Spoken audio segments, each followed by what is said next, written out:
क्रांति सेना से ललित मोहन शर्मा का कहना है कि चाहे जो हो जाए, शिवलिंग की स्थापना प्रकाश चौक स्थित पीपल के वृक्ष के नीचे की जाएगी। इसी के साथ महामंडलेश्वर संजीव शर्मा का कहना है कि शिवलिंग का मंत्रोच्चार के साथ अभिषेक टाउन हॉल मैदान से शुरू होगा।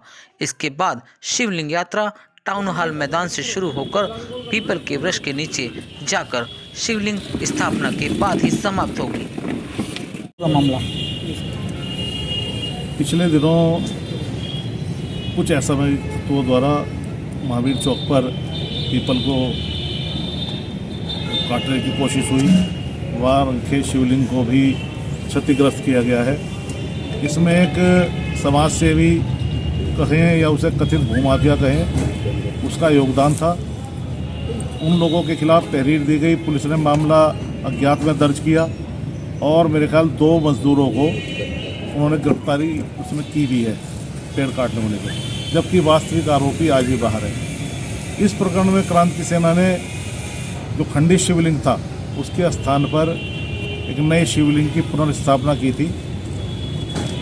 लेकिन बड़ा दुर्भाग्य है, योगी राज में, मोदी राज में, जिसको हम कह सकते हैं कि हिंदुओं की सरकार है, इस सरकार में स्थानीय प्रशासन ने शिवलिंग को पुनर्स्थापना के कुछ ही समय बाद वहाँ से उखाड़ दिया। लेकिन हैरत की बात यह है कि ज़िले में तमाम जनप्रतिनिधि जो हैं वो बीजेपी के हैं। तमाम हिंदूवादी संगठन जो आरएसएस के अनुषांगिक संगठन भी हैं, किसी के मुंह से भी कोई आवाज़ नहीं निकली, किसी ने भी इस घटना की निंदा नहीं की। जबकि यही लोग समाजवादी पार्टी के टाइम पर, बसपा के टाइम पर इस तरह के मुद्दों को हवा देकर सत्ता में आए हैं।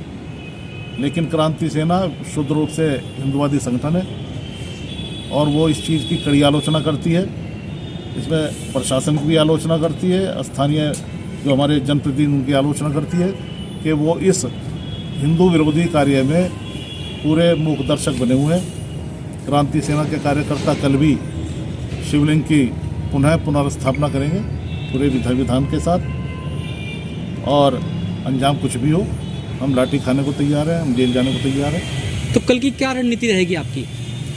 कल हमारे कार्यकर्ता टाउन हॉल से चलेंगे शिवलिंग को लेकर, और जो पूर्व निर्धारित स्थल है महावीर चौक, जहाँ पीपल का पेड़ है, वहीं पर इसको स्थापित किया जाएगा। तो जैसे कोरोना चल रहा है, ऐसे में भीड़ आप बढ़ा रहे हैं शहर में, इसके विषय में क्या कहना है आपका? कोरोना में जब मोदी जी, योगी जी, तमाम राजनीतिक दल लाखों लोगों की भीड़ को संबोधित कर रहे हैं, तो कोरोना का डर जब उन्हें नहीं है तो ये तो चंद सैकड़ों लोग हैं, 200-250 लोग हैं, और स्थानीय स्तर पर आप देख ही रहे हैं नुमाइश भी चल रही है। कोरोना इसके पीछे कोई राजनीतिक कारण तो नहीं है? हमें तो ये लगता है कि बीजेपी की कथनी और करनी में अंतर है, और उसका जो हिंदुत्व का जो मुद्दा है वो महज एक जुमला है। कोई हिंदूवादी कार्य मेरे अपने ख्याल से कोई कार्यक्रम इस तरह का नहीं है कि जो ये कहा जा सके कि हिंदूवादी कार्य इस सरकार के हैं।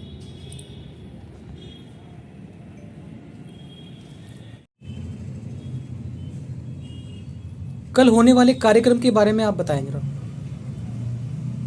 कल 31 दिसंबर को कार्यक्रम है, और कार्यक्रम क्या बड़ी विपरीत स्थिति है, हिंदुओं के लिए बड़ी अपमानित बात है। पिछले महीने भर से ये चर्चाएं चल रही हैं। महावीर चौक पर पास में ही एक पीपल का वृक्ष है, वृक्ष के नीचे शिवलिंग स्थापित थे, और वहाँ के स्थानीय लोग ही बताते हैं कि काफी समय से स्थापित थे। अब वो किस कारण से तोड़े गए, किस कारण से क्षति पहुंचाई गई, किस कारण से पीपल काटा गया, इसमें तो मैं नहीं जाना चाहता, लेकिन हुआ गलत ही है। कहीं प्रशासन कहता है कि अनुमति के बिना ये नहीं होगा, कहीं राजनेता कहते हैं कि ये सही हुआ, गलत हुआ। पर मैं महामंडलेश्वर बना हूँ, हिंदू धर्म का महामंडलेश्वर बना हूँ, मेरा जिम्मेदारी बनती है, चाहे तो रक्षा हो चाहे मेरा बलिदान हो, वहाँ शिवलिंग पुनः स्थापित होना चाहिए। इसका अन्य तर्क की मैं कोई गुंजाइश नहीं समझता। शिव चौक है, शिव चौक को कोई क्षतिग्रस्त कर दे, क्या उसका पुनर्निर्माण नहीं होगा? इसी उद्देश्य को लेकर क्रांति सेना ने ये कदम उठाया है ये समस्त हिंदू समाज की बात है।